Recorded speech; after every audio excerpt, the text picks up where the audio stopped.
नमस्कार दोस्तों, India speaks daily में आपका बहुत स्वागत है। दोस्तों, 3 दिन जब रिटायरमेंट का बचता है तब कोई भी वरिष्ठ अधिकारी हो या कनीय अधिकारी हो, उनके मन में ही सवाल होता है कि आगे का जीवन कैसे कटेगा। बुढ़ापा में खासकर तब जब उनके पास कोई काम धंधा नहीं रह पाएगा, लेकिन वो बड़े खुश नसीब होते हैं जिन्हें रिटायरमेंट के ठीक 3 दिन पहले दिल्ली पुलिस जैसा कमिश्नर का पद दे दिया जाए। और ये पद को सुशोभित करने वाले नए व्यक्ति हैं राकेश अस्थाना गुजरात कैडर के आईपीएस हैं और 1984 बैच के अधिकारी हैं। प्रधानमंत्री नरेंद्र मोदी और केंद्रीय गृह मंत्री अमित शाह के बेहद करीबी माने जाते हैं। बहुत लंबे अरसे से यह चर्चा खुलेआम थी कि राकेश अस्थाना को कोई बढ़िया सा पद दिया जाएगा। पहली उनकी जो पद देने की प्रवृत्ति बनी थी वो सीबीआई निदेशक के तौर पर थी, लेकिन जब बात वहाँ नहीं बन पाई तब उन्हें अब रिटायरमेंट से ठीक 3 दिन पहले दिल्ली पुलिस कमिश्नर बना दिया गया है। सबसे अफसोसजनक इसमें यह है कि अभी 30 जून को ही बालाजी श्रीवास्तव को एडिशनल कमिश्नर का चार्ज दिया गया था। अब वो सिर्फ स्पेशल सीपी बनकर रह जाएंगे। राकेश अस्थाना जो कल तक बीएसएफ के डीजी थे और नारकोटिक्स कंट्रोल ब्यूरो का भी हेड कर रहे थे, अब ये इन्होंने दोनों जिम्मेवारियों को छोड़कर दिल्ली पुलिस कमिश्नर के पद पर बुधवार को ज्वाइन कर लिया है। दिल्ली में आपको पता है कि जो टेररिस्ट अटैक है और आतंकी हमला होने की आशंका बहुत रहती है। खासकर गैंगस्टरों का बड़ा दबाव है, स्ट्रीट क्राइम बहुत ज़्यादा होता है।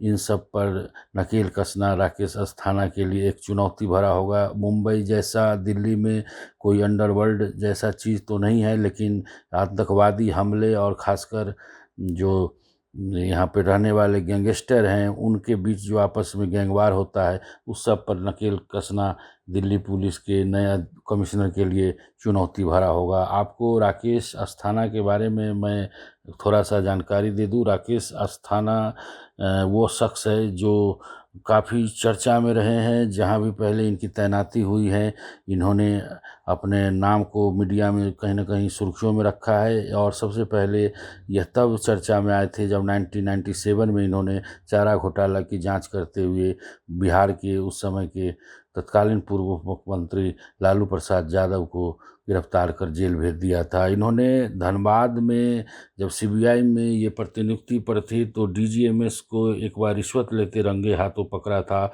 और कभी भी भारत जैसे देश में किसी डायरेक्टर जनरल को रिश्वतखोरी के मामले में पहली बार गिरफ्तार किया गया था। राकेश अस्थाना ने जब गुजरात में सीरियल ब्लास्ट हुए थे, खासकर अहमदाबाद में जो बम धमाके हुए थे 2008 में, उसकी भी जांच की थी और एक और 22 दिन के अंदर अपनी जांच रिपोर्ट सौंपी थी। राकेश अस्थाना वह पुलिस अफसर रहे हैं जो आसाराम बापू और उनके बेटे नारायण साई के खिलाफ जो मामला दर्ज हुआ था उनको भी इन्होंने जांचा परखा था। और ये इन्हीं के नेतृत्व में नारायण साई को दिल्ली हरियाणा बॉर्डर से गिरफ्तार किया गया था।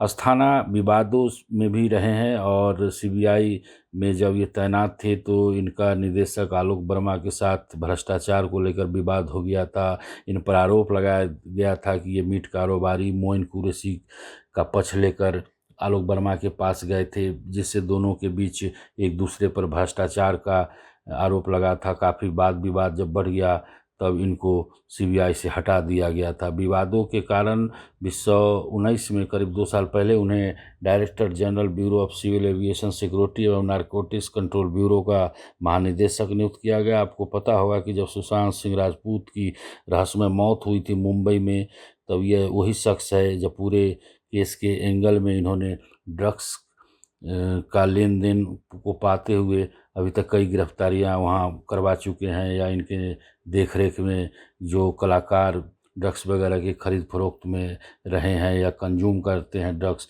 उन लोग की भी गिरफ्तारी हो चुकी है। राकेश अस्थाना दरअसल केंद्र सरकार के अधीन मोदी सरकार के रहते हुए सीबीआई का डायरेक्टर बनना चाहते थे, लेकिन सुप्रीम कोर्ट के मुख्य न्यायाधीश ने उनके नाम पर आपत्ति जता दी थी। चूँकि इनका एक दो विवादों में नाम आया था, जिसके चलते उनका नाम सरकार को वापस लेना पड़ा।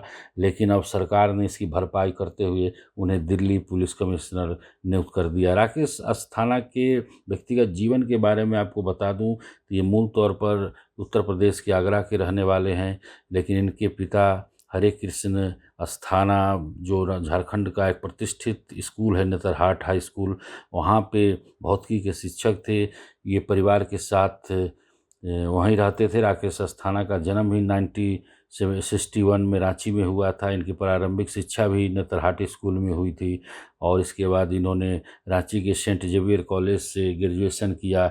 फिर वो आगे की पढ़ाई करने के लिए आगरा भी गए, फिर दिल्ली के जवाहरलाल नेहरू यूनिवर्सिटी में चले आए और इन्होंने इतिहास से मास्टर डिग्री हासिल करने के बाद यूपीएससी वगैरह का तैयारी करते थे और पहले ही अटेम्प्ट में ये आईपीएस बन गए और उन्हें गुजरात कैडर मिल गया। जब ये धनबाद में सीबीआई में थे तो अब इन्होंने कई करामात किए, कई लोगों को इन्होंने पकड़ा और सबसे बड़ा बात यह है कि उस समय एक बड़ी सनसनीखेज घटना हुई थी जब हवाई जहाज़ से पुरुलिया में कुछ आर्म्स गिराए गए थे। उसकी भी ये जांच कर चुके हैं। जबकि ये गोधरा में आपको याद होगा कि किस तरह एक ट्रेन के डब्बे को जलाया गया था, राम भक्तों को मारा गया था, उस केस की भी जांच इन्होंने बेहद ही प्रोफेशनल तरीके से की थी।